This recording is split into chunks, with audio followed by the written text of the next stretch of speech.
My name is Robert Thompson, and I spent 42 years working as a structural engineer for one of the largest construction firms in the Northeast.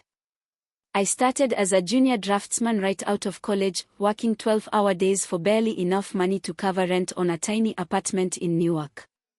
By the time I retired at 65, I was the senior vice president of engineering operations, overseeing projects worth hundreds of millions of dollars. I tell you this not to brag, but so you understand something important: I am not a stupid man. I have spent my entire career reading blueprints, understanding complex systems, and identifying structural weaknesses before they become catastrophic failures. I have been trained to see what others miss, to anticipate problems before they materialize, and to maintain my composure under pressure. These skills, as it turned out, would serve me well in the battle that was coming. My wife, Eleanor, passed away 8 years ago from pancreatic cancer. We had 41 years together, and losing her was the hardest thing I've ever endured. But Eleanor was a practical woman, and before she died, she made me promise to keep living, to stay close to our family, and to find joy where I could.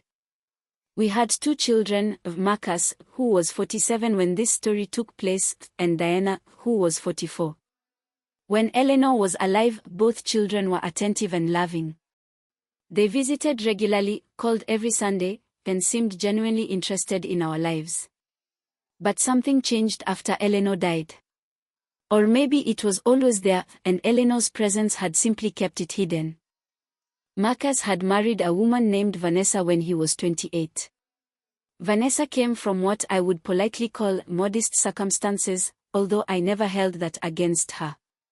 What I did notice, from the very beginning, was the way her eyes seemed to calculate the value of everything in our home. The way she asked pointed questions about property values and retirement accounts during family dinners. The way she subtly encouraged Marcus to be more assertive about his inheritance. Eleanor noticed it too. A few months before she died, she squeezed my hand and said, "Robert, watch out for that one. She's got plans that don't include your well-being." I should have listened more carefully to my wife's warning. For the first few years after Eleanor's death, things remained relatively normal. Marcus and Vanessa lived about 40 minutes away in a nice suburb, and Diana had settled in Chicago with her husband, Thomas. I stayed in the house Eleanor and I had built together, a beautiful 4-bedroom colonial on 3 acres in Connecticut, with a workshop in the back where I spent my retirement tinkering with woodworking projects. The house was paid off, of course. I had made my final mortgage payment in 1998. In addition to the house, which was worth approximately $1.2 million in the current market, I had a pension that provided a comfortable income, substantial savings, and various investments that Eleanor and I had accumulated over decades of careful financial planning. I was, by any reasonable measure, a wealthy man. And I was generous with that wealth when it came to my family. When Marcus and Vanessa needed help with the down payment on their home, I gave them $80,000. When their daughter, my granddaughter Brittany, wanted to attend a private college, I paid her tuition, 4 years at $45,000 per year. When Marcus's business venture failed in 2019, I covered his debts, another $65,000. When Vanessa decided she wanted to renovate their kitchen, I wrote a check for $35,000. I did these things gladly because that's what family does. That's what I believed, anyway. I didn't keep a running tally at the time. I didn't present invoices or demand repayment. I loved my son, and I wanted to help him succeed. What I didn't realize was that each act of generosity wasn't building gratitude, it was building expectation. And eventually, expectation transformed into entitlement. The shift began gradually, as these things often do. Phone calls became less frequent. Visits became shorter and more transactional. I would hear from Marcus when he needed something, a signature, advice on a financial matter, another loan, but rarely just to say hello. Vanessa stopped even pretending to like me. She would sit at my dinner table, scrolling through her phone, making no effort at conversation. When she did speak, it was often to make pointed comments about how difficult it must be for me to maintain such a large property at my age. "Have you thought about downsizing, Dad?" Marcus asked me one evening, about 3 years ago. "This house is a lot for one person. And the market is really strong right now." "I'm fine here," I said. "This is my home." "I know, but think about it practically. You're 70. What happens if you fall? What if you have a health emergency? There's no one here to help you." "I have good neighbors. I have my health. I have a phone. I'll be fine." Vanessa exchanged a look with Marcus that I pretended not to notice. It was a look that said, "We'll try again later." The campaign to get me out of my house accelerated over the following years. Every conversation seemed to circle back to the same themes: my age, my health, the burden of home maintenance, the wisdom of liquidating assets, the peace of mind that would come from moving to an assisted living facility. I'll admit that I started to doubt myself. When your own children constantly tell you that you're becoming frail, that you can't manage on your own, that you're making poor decisions, you begin to wonder if they're right. Maybe I was too stubborn.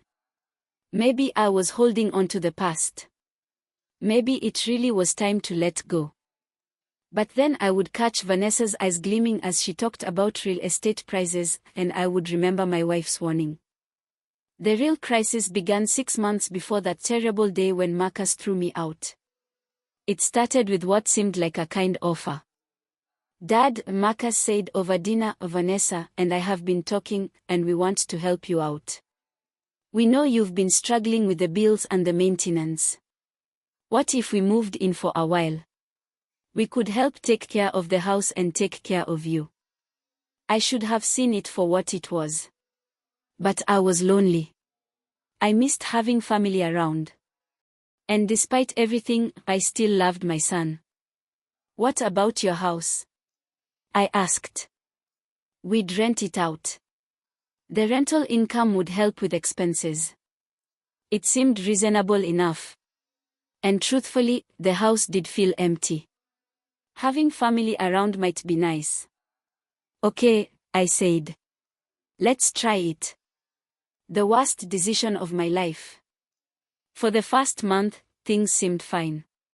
Vanessa was almost pleasant. Marcus helped with some projects around the property.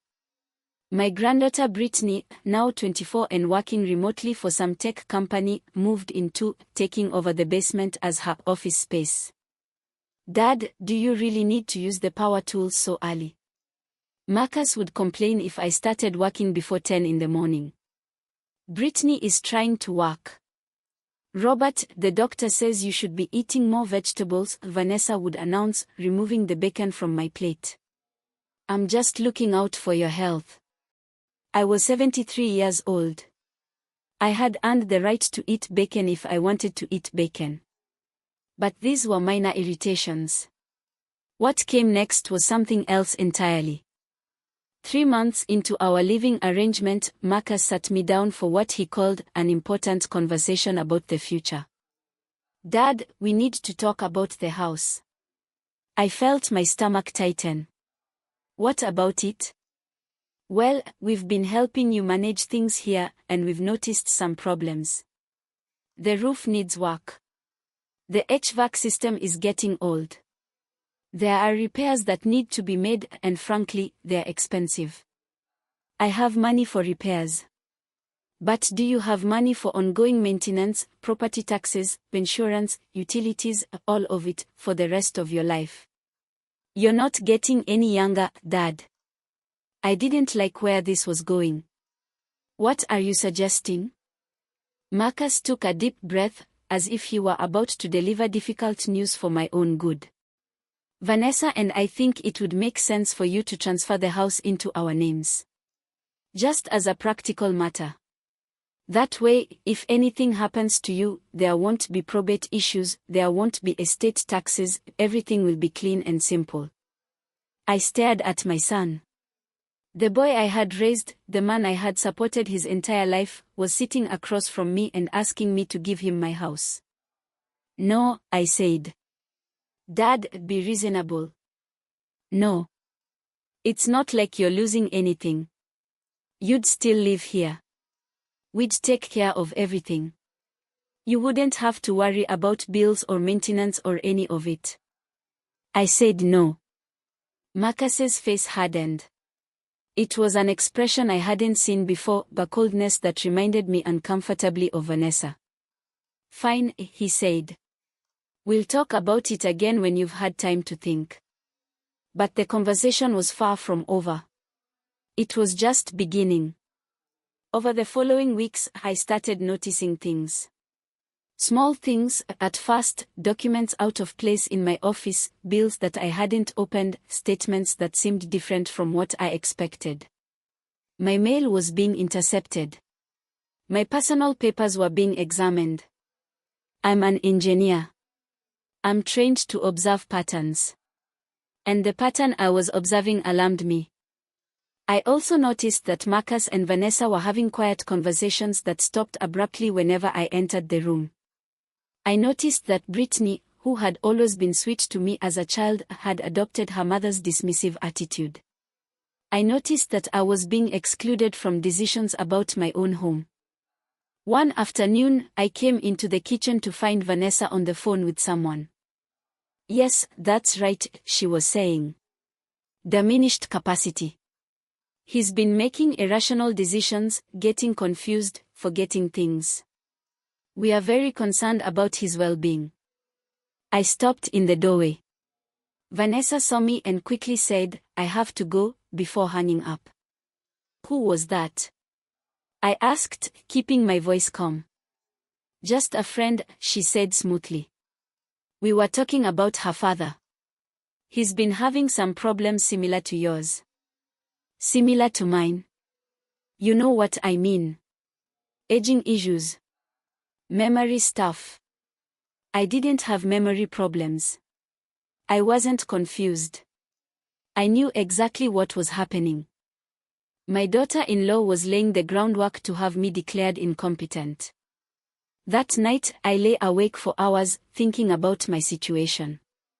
I considered calling Diana in Chicago, but my relationship with her had grown distant over the years, partly due to geography and partly due to her husband Thomas's influence. Thomas was a corporate attorney with a superiority complex who had never approved of what he called my blue-collar mentality. Diana had slowly absorbed his condescension, and our conversations had become strained and infrequent. No, I was alone in this fight. But I wasn't helpless. The next morning, I made some phone calls. The first was to my attorney, a man named Harold Benson whom I had known for over 30 years. Harold was 78 himself, sharp as ever, and he had helped me with everything from drafting my will to setting up trusts for my grandchildren. Robert, he said when I explained my concerns, this is more common than you might think. Adult children trying to gain control of aging parents' assets. It's a form of elder abuse, and it's despicable. What can I do? First, we need to document everything. Keep a journal of every conversation, every incident, every attempt to manipulate you. Second, we need to review your financial situation and make sure everything is protected. Third, and this is important, Robert, you need to get a cognitive assessment from an independent physician. If they are trying to build a case for incompetency, we need medical evidence that contradicts their claims. And if they try to force me out of my house. Harold was quiet for a moment. Let's hope it doesn't come to that. But if it does, we'll be ready. I made an appointment with Dr. Sarah Chen, a geriatric specialist at Yale New Haven Hospital who had no connection to my family or their schemes. A week later, I drove myself to the appointment. I didn't tell anyone where I was going and underwent a comprehensive evaluation. The results came back exactly as I expected, no cognitive impairment, no signs of dementia, full mental competency. Dr. Chen documented everything thoroughly and gave me copies of all her findings. "You're one of the sharpest 73-year-olds I've seen," she told me with a smile. "Whatever your family is worried about, it's not your mental acuity." I thanked her and tucked the documentation into my briefcase. It would become essential evidence later. While I was gathering my defenses, my family was making their own moves. I discovered this quite by accident, through a combination of carelessness on their part and vigilance on mine. It happened like this: Vanessa had set up a shared family calendar on her tablet to coordinate household schedules. What she didn't realize was that the tablet had been logged into my email account at some point, a remnant of when I had tried to help her with some technical issue, and certain notifications were still coming to me. One evening, I received an alert about an event that had been added to the calendar: meeting with Cranston Law Estate Planning. I did some research. Cranston Law was a firm in Hartford that specialized in elder law, guardianship proceedings, and, this was the key detail, conservatorship cases. They were known for helping families gain legal control over elderly relatives who were no longer able to manage their own affairs. My family wasn't just trying to pressure me into signing over my house. They were preparing a legal strategy to take it from me by force. The days that followed were tense. I said nothing about what I had discovered, but I watched everything. I started keeping a detailed journal, just as Harold had suggested. I documented the comments Vanessa made about my confusion and my forgetfulness. I noted the times Marcus tried to get me to sign documents without fully explaining what they were. I recorded the questions Brittany asked about my bank accounts and investment holdings, questions that a loving granddaughter wouldn't need to ask.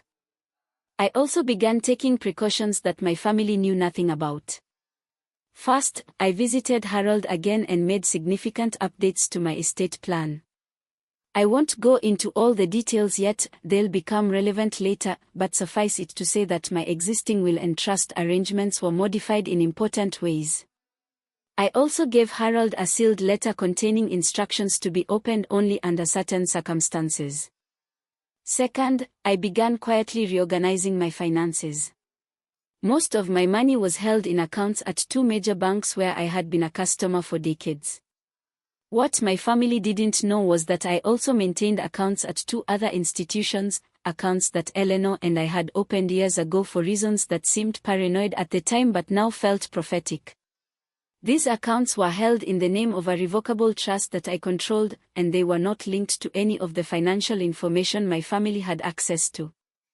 Third, I had a conversation with my neighbor, Frank Delacroix, a retired FBI agent who lived about half a mile down the road. Frank and his wife Ellen had been good friends of mine and Eleanor's for years, when Frank still had contacts in law enforcement and private investigation. "Robert," Frank said after I explained my situation, "I've seen this pattern before. You need to protect yourself legally, financially, and physically. These situations can escalate quickly. What do you suggest?" First, make sure you have copies of all your important documents stored somewhere your family can't access them. Safe deposit box at a bank they don't know about. Give copies to your attorney. Consider cloud storage with secure passwords. Done. Good. Second, install security cameras around your property. Make sure they have audio recording capabilities and cloud backup.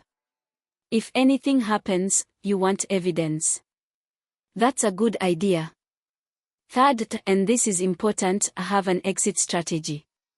If things get dangerous, you need a place to go, a way to get there, and resources they can't touch.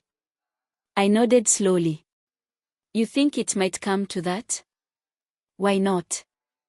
The words hurt more than I expected.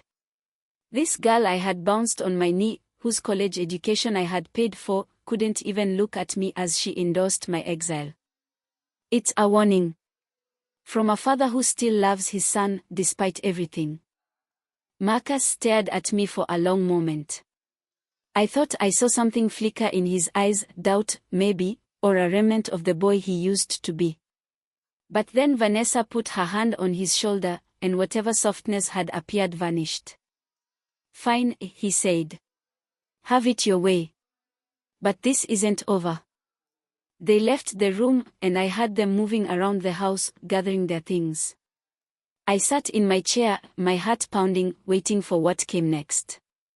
What came next arrived approximately 45 minutes later.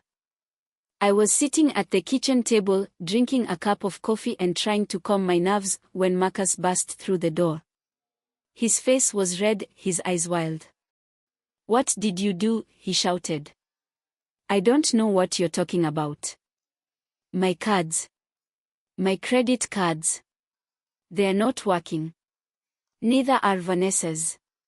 "What did you do?" I took a sip of my coffee. "You'll have to be more specific. Don't play games with me." He slammed his hand on the table. "I tried to pay for gas, and my card was declined. Vanessa tried to buy groceries, and her card was declined. I checked my bank account online, and there's no money. Nothing. Where is my money?" "I imagine it's exactly where you left it. Don't lie to me." "I'm not lying. I have no control over your bank accounts. How could I possibly affect your finances?" Marcus stared at me, breathing hard. "Then explain what's happening." I set down my coffee cup and looked at my son.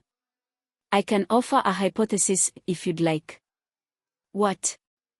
"Over the past several years, you've received substantial financial support from me.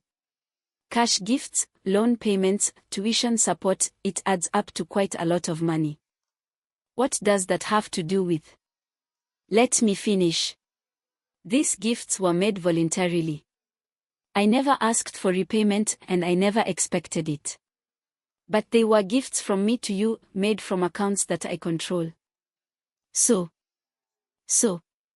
when I became aware that you and Vanessa were attempting to defraud me, to steal my property, to have me declared incompetent, to take control of my finances without my consent, I decided to take certain precautions." Marcus's face went pale. "What precautions?" "The credit cards you and Vanessa carry, they're supplementary cards on accounts that I hold. Cards I arranged years ago to help you out when you were having financial trouble. They remain connected to my accounts, which means I have the authority to suspend them at any time." "You cut off our cards." "I did. About 20 minutes ago, actually. Right after you told me to leave my own home." "You can't do that." "I believe I just did. That money in the accounts, we need that money. The mortgage payment, the car payments, Brittany's student loans. All concerns you should have considered before trying to throw your father onto the street." Marcus sank into a chair, his anger giving way to something closer to panic. "Dad, you don't understand. We are in trouble. Real trouble. If we can't make these payments. You should have thought about that earlier. Please. Just give us some time. We'll figure something out." "That's not fair." "No. Tell me, Marcus. What was the plan? Move me into a facility, sell my house, take the proceeds, and then what? Pay off your debts? Fund Vanessa's lifestyle? Make sure Brittany never has to work a day in her life? What do you mean, worse?" I considered how much to tell her. "I've been keeping records of everything your parents have done, every attempt to manipulate me, every lie, every fraudulent document. I have evidence of their plans, their conversations with lawyers, their intentions to have me declared incompetent so they could seize my assets." Brittany's eyes widened. "You've been spying on them?" "Protecting myself." "There's a difference. What are you going to do with the evidence?" "That depends entirely on what they do next." The next few days were a cold war. Marcus and Vanessa avoided me as much as possible, communicating through cut notes left on the kitchen counter. They were clearly working on something. I could hear them on the phone with lawyers, with banks, with who knows who else, but they weren't ready to make another move yet. I used the time to strengthen my position. I had mentioned earlier that Harold Benson had helped me make changes to my estate plan. Now let me explain what those changes actually involved. When Eleanor and I first created our wills, many years ago, we structured things in a fairly straightforward way. After both of us were gone, our assets would be divided equally between Marcus and Diana, with provisions for grandchildren. It was a standard approach, reflecting our belief that our children would be responsible stewards of the family legacy. But circumstances had changed. Marcus had demonstrated that he couldn't be trusted with a direct inheritance. Vanessa would simply take whatever he received and spend it on herself. And Brittany, while not malicious, had been raised without any understanding of financial responsibility. So I made changes. My new estate plan placed almost all of my assets, the house, my investments, my personal property, into a trust. The trust had specific terms about how the assets could be used and distributed. Without going into all the technical details, the key points were: first, I remained in full control of the trust during my lifetime. I could amend it, revoke it, or do anything else I wanted with my assets. Nobody could touch them without my explicit consent. Second, if I died or became incapacitated, control of the trust would pass to a professional trustee, the trust company that Harold had recommended, rather than to any family member. The trustee would be responsible for managing the assets according to my written instructions. Third, the beneficiaries of the trust, including Marcus and Diana, would receive distributions only under specific conditions. Marcus, for example, would receive nothing until 5 years after my death, and only if he could demonstrate that he was financially responsible and not under Vanessa's control. If he failed to meet these conditions, his share would go to charity instead. Fourth, I had created specific bequests for causes I cared about: scholarships for engineering students, funding for medical research, support for veterans organizations. These bequests would come out of the estate before any family distributions. Fifth, and most importantly, I had included a provision that any family member who contested the trust or attempted to gain control of my assets through legal action would be automatically disinherited. This was the nuclear option, a way to ensure that any attempt to fight the trust would result in complete exclusion. Harold had warned me that these provisions were aggressive and might create family conflict. I understand, I had told him. But I'd rather have conflict now, while I'm alive to defend myself, than have my wishes ignored after I'm gone. The new trust was signed, witnessed, notarized, and filed with the appropriate authorities. It was, to use an engineering term, bulletproof. A week after the initial confrontation, I received a letter from a law firm in Hartford, Cranston Law, the same firm I had seen on the calendar notification. The letter was addressed to me but clearly written for Marcus and Vanessa's benefit.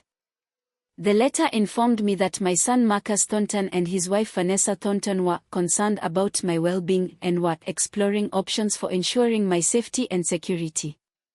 The letter suggested that I meet with a representative of their firm to discuss the mutually beneficial arrangement that would protect everyone's interests. I smiled when I read it. The lawyers were being careful not to say anything overtly threatening, no mention of conservatorship or incompetency proceedings, but the implication was clear. Cooperate, or we'll force you to cooperate. I called Harold and read him the letter. Classic fishing expedition, he said. They want to see how you react, assess whether you'll fight back. If you seem weak or confused, they'll push harder. If you seem competent and prepared, they might back off. What do you recommend? Respond firmly but professionally. Let them know you're represented by counsel and any further communication should go through me. Don't engage with their nonsense directly. Should I be worried about a conservatorship petition? It's possible they'll file one, but it won't succeed. You have Dr. Chen's evaluation, and I can get additional expert witnesses if needed.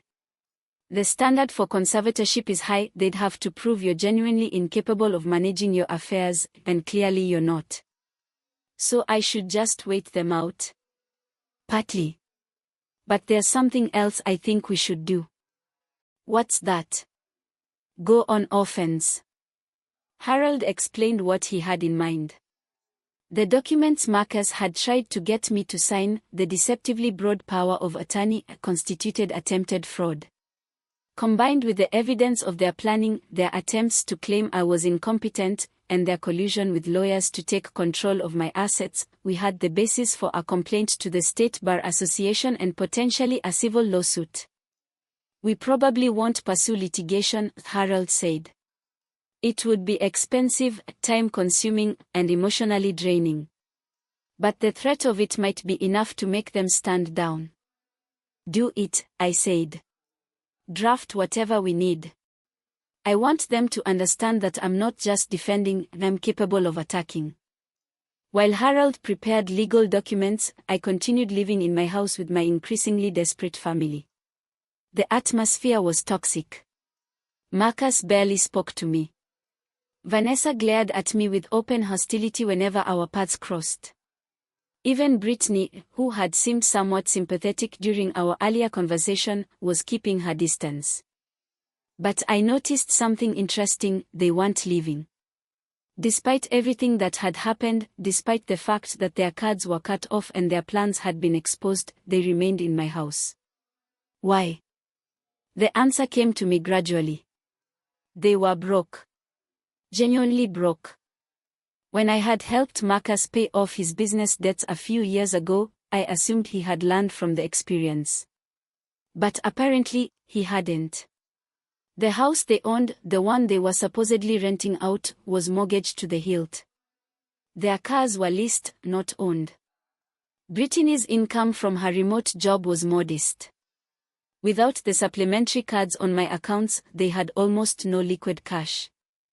They couldn't afford to leave because they had nowhere to go. This realization changed my calculation. As long as they were under my roof, I had leverage. They needed me more than I needed them, even if they couldn't admit it. I decided to make an offer. Marcus, I said one evening, finding him alone in the kitchen. I think we should talk. He looked at me warily. About what? About finding a way out of this mess. You created this mess. No. You and Vanessa created it. But I'm willing to help end it under certain conditions. Marcus sat down, curiosity overcoming his hostility. What conditions? First, you abandon any attempts to have me declared incompetent or to gain control of my assets. No conservatorship proceedings, no legal maneuvers, no more lawyers trying to intimidate me. And if we don't? Then I file a complaint against your lawyers for attempting to facilitate elder abuse, and I sue you and Vanessa for fraud and conspiracy. Harold has all the evidence we need. Marcus's face tightened, but he said nothing. Second, you and Vanessa move out of this house within 30 days. You can go wherever you want, but you're not staying here. Where are we supposed to go? We don't have any money. That's your problem, not mine. You're both adults. Figure it out. Dad, that's not fair. Third, I continued, you provide me with a full accounting of every dollar I've given you over the past 10 years. Every gift, every loan, every payment. I want it documented. Why? Because I want to know the full extent of what I've done for you. And I want you to know it too. I want you to understand exactly how much you've received and how little gratitude you've shown. Marcus was quiet for a long moment. And if we do all this? Then we reset. I won't pursue legal action. I'll consider providing some limited financial assistance to help you get back on your feet, but on my terms, not yours. And maybe, in time, we can repair our relationship. And the trust. The changes you made to your will. Those stay in place. I'm sorry, son, but you've lost my trust. You'll have to earn it back, and that will take years, if it's even possible. Dad, that's not fair. You're punishing me for Vanessa's ideas. I'm punishing you for your choices. You could have said no to her. You could have defended me. You could have remembered everything I've done for you and acted with some basic decency. Instead, you went along with a plan to steal from your own father. That was your decision, and you have to live with the consequences. I expected Marcus to reject my terms outright. Instead, he said he needed to think about it and talk to Vanessa. I told him he had 1 week to decide. The next few days were tense but uneventful.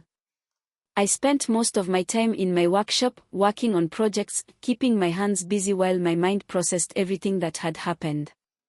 It's funny how working with wood can settle your thoughts. There's something about the grain, the weight, the smell of sawdust that connects you to something permanent and real. On the 4th day, I had an unexpected visitor. I was in the workshop when I had a car pull up the driveway. It wasn't Marcus or Vanessa, their car had a distinctive engine sound, and this was different. I wiped my hands on a rag and went to see who it was. Diana. My daughter turned to face me. Hi, Dad. I hadn't seen Diana in almost 2 years. She had become increasingly distant after Eleanor died, pulled away by geography and her husband Thomas's influence. Our phone calls had dwindled to holidays and birthdays, brief and perfunctory exchanges that left me sad and frustrated. What are you doing here? I asked. Marcus called me. He told me what's been happening. Did he tell you the truth? Or did he tell you his version? Diana sighed. Probably his version. That's why I wanted to hear yours. I invited her inside, bypassing the part of the house where Marcus and his family were staying. We sat in the sunroom at the back, looking out over the garden that Eleanor had planted decades ago. Tell me everything, Diana said. From the beginning. So I did. It took over an hour to explain the full situation, how Marcus and Vanessa had moved in under the guise of helping me, how they had gradually tried to take control, how they had attempted to have me declared incompetent, how I had discovered their plans and taken steps to protect myself. Diana listened without interrupting, her expression shifting from surprise to concern to anger. When I finished, she was quiet for a long moment. Dad, she finally said, why didn't you call me? Why didn't you tell me what was happening? Would you have believed me? Diana hesitated. I don't know. That's not fair. I'm your daughter. Yes, and Marcus is your brother. Family dynamics are complicated. But I would have helped you. I would have. Would you? Really? Or would you have assumed that maybe I was getting confused, maybe I was overreacting, maybe I should be more reasonable? That's what Marcus kept saying. That's what Vanessa kept saying. After a while, you start to wonder if they're right. Diana's eyes filled with tears.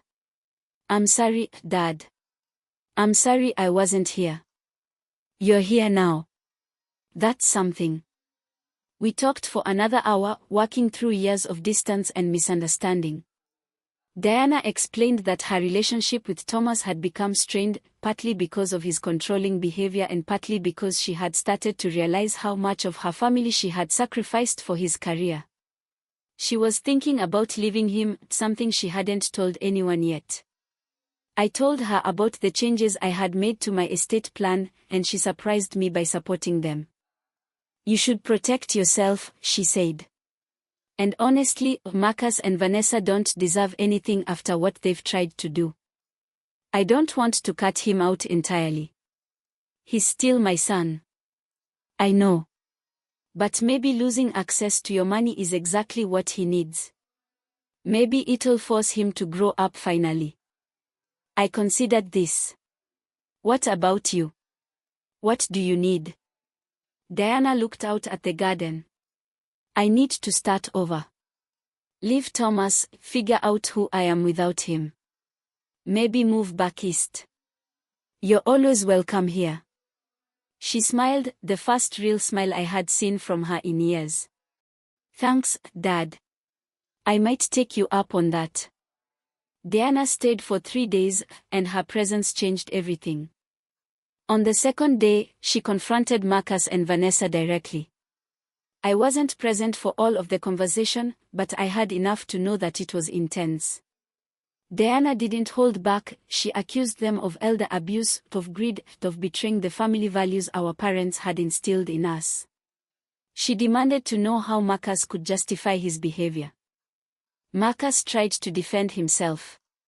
He said he had been concerned about my welfare, that the estate planning documents were just practical measures, that Vanessa had only wanted what was best for everyone. Diana didn't buy any of it. You tried to steal from our father, she said, her voice cold. You tried to take his house, his money, his independence. Don't insult my intelligence by pretending otherwise. Diana, you don't understand. I understand perfectly. And I'm disgusted. By the end of the conversation, Marcus was in tears. Whether they were genuine or manipulative, I couldn't tell. But something had shifted. Vanessa, for once, was silent. That evening, Marcus came to me alone. Dad, he said, I accept your terms. All of them. Yes. We'll move out within 30 days. We'll drop any legal action. We'll provide the accounting you asked for. And the conservatorship plans. Cancelled. I already called the lawyers. I studied my son's face, looking for signs of deception. He seemed genuinely defeated, his arrogance stripped away. Why the change of heart? I asked. Marcus hesitated. Diana, she made me see how badly I'd screwed up. And honestly, Dad, I've been miserable. These past few months, trying to manipulate you, lying all the time, it's not who I wanted to be. But you did it anyway. I know. I'm sorry. I got caught up in Vanessa's plans, and I convinced myself that we were doing the right thing. But we weren't. I see that now. What about Vanessa? His expression darkened. That's complicated. I'm not sure our marriage is going to survive this. I felt a flicker of sympathy despite everything. I'm sorry to hear that. Are you? You never liked her. I never liked who you became when you were with her. That's different. Marcus nodded slowly. I guess I have a lot to figure out. You do. But I'm willing to give you the chance if you follow through on everything you've promised. I will, Dad. I swear. The next month was a period of transition and healing. Marcus and Vanessa moved out, finding a small apartment in Hartford while they sorted out their finances. Their house went on the market to cover their debts, and the rental property income they had been counting on went to creditors instead. Brittany surprised everyone by deciding to stay behind, not with me, exactly, but in a small cottage on my property that I had converted from a garden shed years ago. She approached me hesitantly, explaining that she wanted to distance herself from her parents while she figured out her own path. I don't want to be like them, she said. I don't want to be greedy or manipulative. But I don't know how to be anything else. It's all I've ever seen. Then learn, I told her. Start by paying your own way, making your own decisions, and treating people with respect. The rest will follow. She paid me a modest rent from her remote job income, and we developed a cautious but growing relationship. She wasn't the granddaughter I remembered from her childhood, but she was trying to become someone better. Diana moved back east 2 months later, filing for divorce from Thomas and setting up in a small condo about 20 minutes from my house. We had dinner together at least once a week, and our conversations were warmer than they had been in decades. She was rediscovering herself, and I was rediscovering my daughter. Marcus and I spoke occasionally, but the relationship remained strained. He had followed through on his promises, no legal action, the accounting provided, the move completed, but the trust between us was badly damaged. Vanessa had moved to her sister's house in Pennsylvania, and their divorce proceedings were underway. I messed up everything, Marcus told me during one phone call. My marriage, my relationship with you, my finances, everything. Yes, you did. Can we ever get past this? I don't know. But I'm willing to try if you are. 6 months after the confrontation, on a warm spring evening, I sat in my garden and watched the sun set over the Connecticut hills. I was 74 years old. I had survived an attempted coup by my own family. I had protected everything I had built. And I was still standing. Harold Benson had retired the previous month, passing my legal work to his partner, but he remained a friend. We had lunch occasionally, and he always asked about how things were going. You handled that whole situation remarkably well, he told me during our last meal together. Most people would have crumbled under that pressure. I had good advice. You had good instincts. I just helped you translate them into legal strategy. Frank Delacroix and his wife Ellen came by regularly, and we spent pleasant evenings playing cards and talking about everything and nothing. Frank never said, "I told you so," about his warnings, but I caught him nodding approvingly when I mentioned how things had turned out. Brittany was thriving in her cottage, taking online courses in addition to her remote job, and beginning to develop interests beyond the shallow materialism of her upbringing. She even started helping me in the workshop occasionally, learning the basics of woodworking that I had once hoped to teach her father. Diana visited often, and our relationship was stronger than it had been since she was a teenager.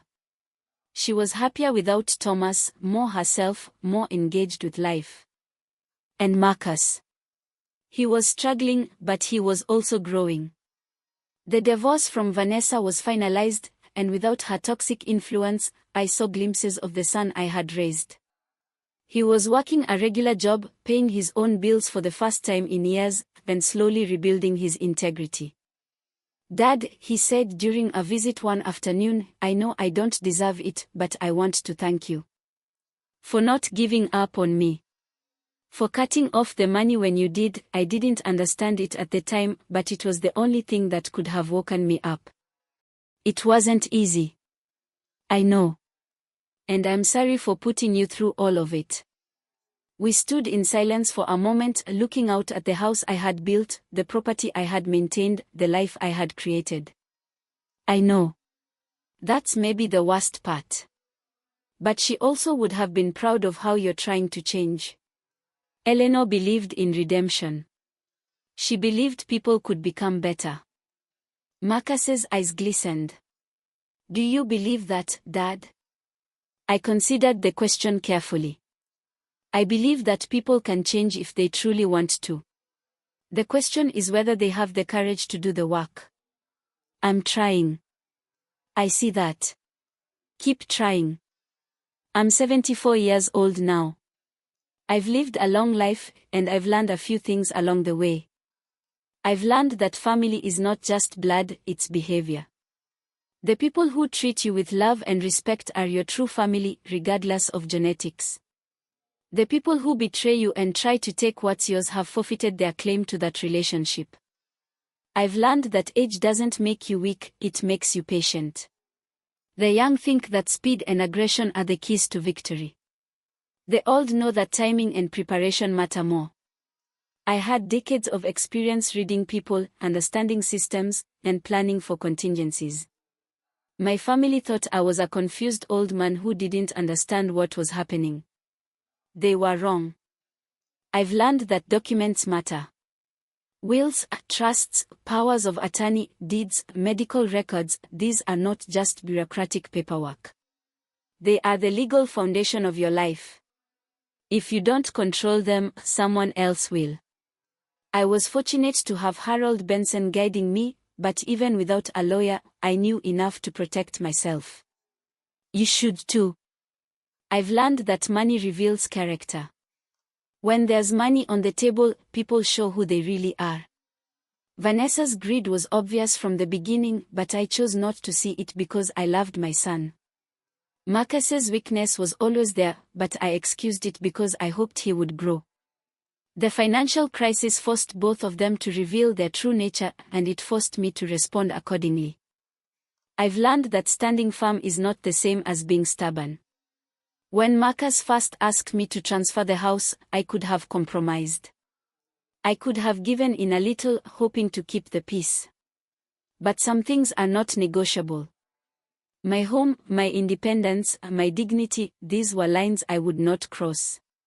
Standing firm on core values is not stubbornness, it's integrity. And I've learned that healing is possible, but it takes time.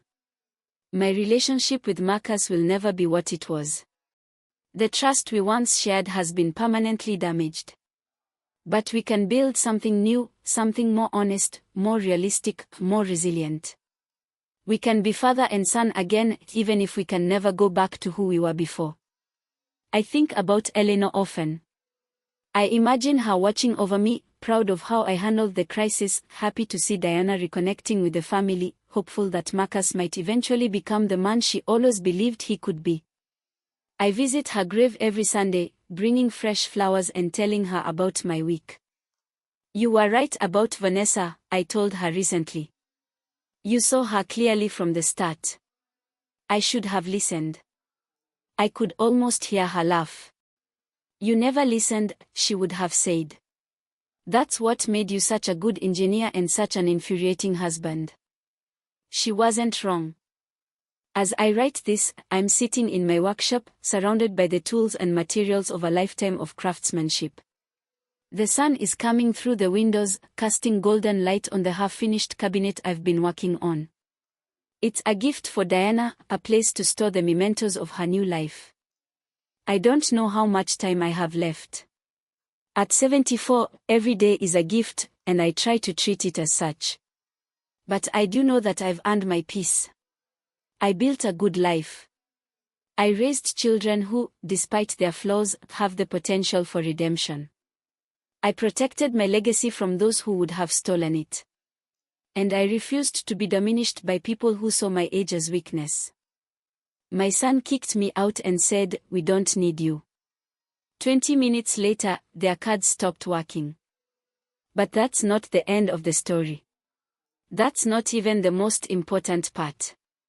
The most important part is what came after, the rebuilding, the reconciliation, the slow and painful process of becoming a family again. I'm still here. I'm still standing. And I'm still the father and grandfather I chose to be. That's the only victory that matters. I want to share one more thing before I close. About 3 months after Marcus and Vanessa moved out, I received an unexpected letter. It was from Vanessa's sister, a woman I had only met twice at family gatherings. The letter was brief but revealing. She wrote that Vanessa had always been jealous of people with stable families and financial security. Their own upbringing had been chaotic, an abusive father, a mother who struggled with addiction, constant instability. Vanessa had developed a survivalist mentality, always looking for the next opportunity, never trusting anyone to provide for her. None of this excuses what she did to you, the sister wrote. But I thought you might want to understand where it came from. She's not evil, she's damaged. Not that it makes any difference to you. I thought about that letter for a long time. I didn't forgive Vanessa, some things are beyond forgiveness, but I understood her a little better. She was operating from a place of fear and scarcity, desperately trying to secure a future that felt perpetually uncertain. In her mind, taking my assets wasn't theft, it was survival. That understanding didn't change anything about how I treated her. She was still barred from my home. She was still excluded from any inheritance. She was still, as far as I was concerned, dead to me. But knowing her background helped me let go of some of the anger I had been carrying. Anger is exhausting. Resentment is a burden. I've lived long enough to know that holding onto these emotions doesn't hurt the other person, it only hurts you. So I let it go. Not the caution, not the boundaries, not the practical measures to protect myself, but the seething resentment that had been eating at me since I first understood what they were trying to do. I chose peace. Diana came by last week with news that surprised me. Marcus had gotten a job offer in Connecticut, not far from here. It would be a significant step down from his previous career, but it would give him a fresh start. He wants to know how you'd feel about him being close by, Diana said. He's afraid you'd see it as him trying to manipulate you again. What do you think? I think he's genuinely changed. The divorce, losing everything, working a regular job for the first time in his life, it's humbled him. But I'm not the one who has to trust him. That's your decision. I thought about it for several days. Part of me wanted to maintain the distance, to protect myself from any future manipulation. But another part of me remembered the boy I had raised, the young man I had been so proud of, the potential that still existed even after everything that had happened. Tell him it's fine, I finally said. He can move here if he wants. But he should understand that things are different now. We are different. And rebuilding trust will take years, not months. I'll tell him. Marcus moved to Connecticut 3 weeks later. He didn't come to the house uninvited, didn't ask for money, didn't try to insert himself back into my life. But he was around, in the background, slowly and carefully rebuilding the foundation of our relationship. We had dinner together occasionally, just the two of us, no pressure, no agenda. We talked about neutral topics at first, sports, weather, current events. Gradually, we started talking about more personal things, his divorce, his regrets, his hopes for the future. I want to be someone you can be proud of again, he told me during one of these dinners. Then be that person. Not for me, for yourself. I'm trying, Dad. I know. Keep trying.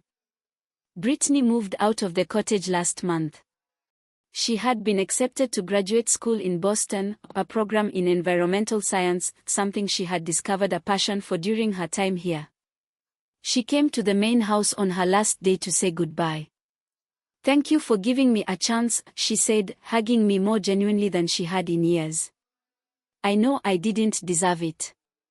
Everyone deserves a chance. What matters is what you do with it. I'm going to make you proud, Grandpa. I promise. I already am proud of you. The person you've become, that takes courage. Your parents didn't teach you any of it. You figured it out yourself. She smiled through tears. I had a good example. Even if it took me too long to see it. I watched her car disappear down the driveway, carrying her toward a future that looked nothing like the one her parents had planned for her. She wasn't going to be a pampered heiress living off stolen wealth. She was going to be a scientist, a professional, the person who earned her place in the world. That was Eleanor's legacy as much as mine. That was what family was supposed to look like. I'm going to put down my pen now. It's late and the workshop is getting cold. But before I do, I want to say one more thing to anyone who might be reading this. If you're an older person who feels like your family is taking advantage of you, please hear me, you are not helpless. You are not without options. You have more power than you realize, more resources than you think, more strength than your family gives you credit for. Get good legal advice. Document everything. Protect your assets. Trust your instincts. And don't be afraid to fight back. Age doesn't make you weak. It makes you experienced. It makes you patient. It makes you wise enough to see what others miss and strong enough to do what needs to be done. My son kicked me out and said, "We don't need you." 20 minutes later, their cards stopped working. And now, months later, we are rebuilding, slowly, carefully, one day at a time. That's the story. That's how it ends. Not with a bang, not with everyone clapping, not with some dramatic courtroom confrontation. Just a family, broken and healing, trying to find its way back to something real. That's enough. That's more than enough.